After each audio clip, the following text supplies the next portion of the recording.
আজ আমি ছানা ছাড়া ছানার জিলিপি বানাবো, খেয়ে দেখবেন দারুণ লাগে। এইভাবে একবার বানান।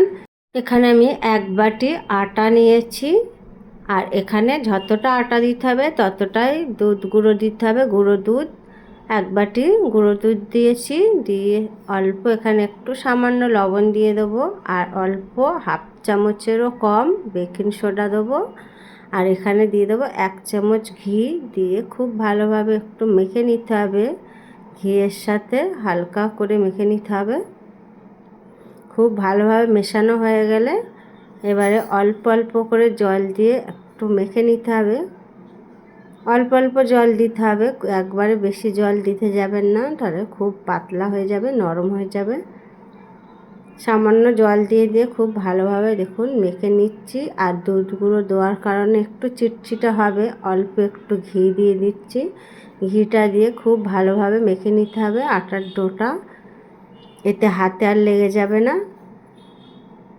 দেখুন খুব ভালোভাবে মাখা হয়ে গেছে, খুব শক্তও না আবার খুব নরম না। এবার এটা ঢাকা দিয়ে 5 মিনিটের জন্য রেস্টে রেখে দেবো। 5 মিনিট পরে আমি ছোট ছোট করে লেচি কেটে নেব।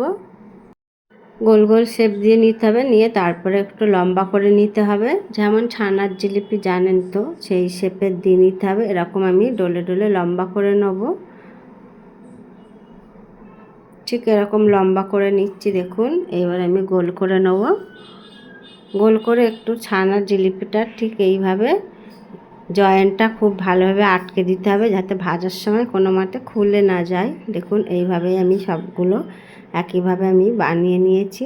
একইভাবে সব বানানো হয়ে গেছে। আগে থাকতে তেল গরম করতে দিয়েছিলাম, আর তেলটা একদম হালকা গরম হবে, তখনই ছানার জিলিপিগুলো দিতে হবে।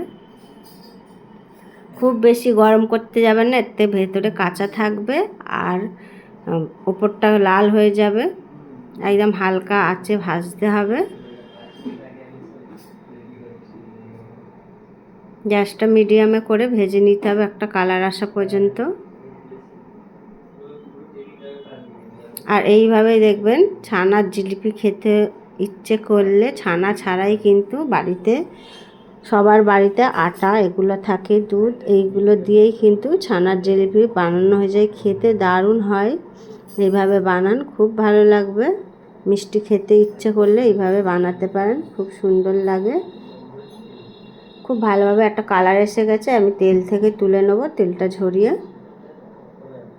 একইভাবে আমি সবগুলো তুলে নিচ্ছি। আর এটা বেশিক্ষণ ভাজতেও লাগে না, খুব তাড়াতাড়ি হয়ে যায় ভাজাটা। মিষ্টি খেতে ইচ্ছে হলে 15 থেকে 20 মিনিট হাতে সময় থাকলে এটা হয়ে যাবে। এবার আমি 1 বাটির একটু কম চিনি দিচ্ছি, আর এখানে 1.5 বাটি জল দিয়ে দিচ্ছি। দিয়ে আমি মিষ্টির রসটা বানিয়ে নেব ফুটিয়ে। রসটা খুব ঘন করতে যাবেন না, একটা চটচটে ভাব চলে এলেই তখনই নামিয়ে নিতে হবে। বেশি মোটা করলে কি হবে, রসটা কিন্তু মিষ্টির মধ্যে ঢুকবে না।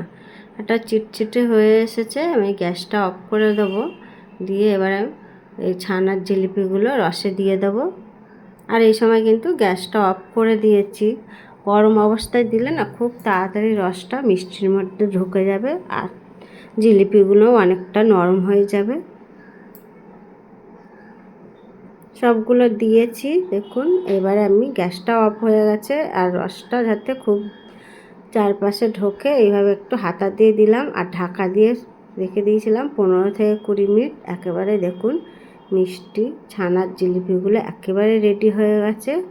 দেখাচ্ছি দেখুন কতটা নরম তুলতুলে হয়েছে, রসটাও খুব ভালোভাবে ঢুকে গেছে।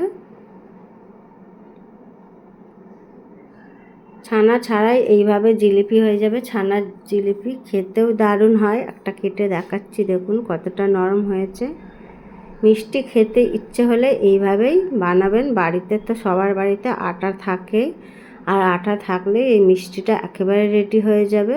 খেতেও দারুণ লাগে, খুব তাড়াতাড়ি হয়ে যায়। এইভাবে বানান, আশা করি খুব ভালো লাগবে। রেসিপিটা যদি ভালো লাগে লাইক, কমেন্ট, শেয়ার আর সাবস্ক্রাইব করে বেল আইকনটি প্রেস করে রাখবেন।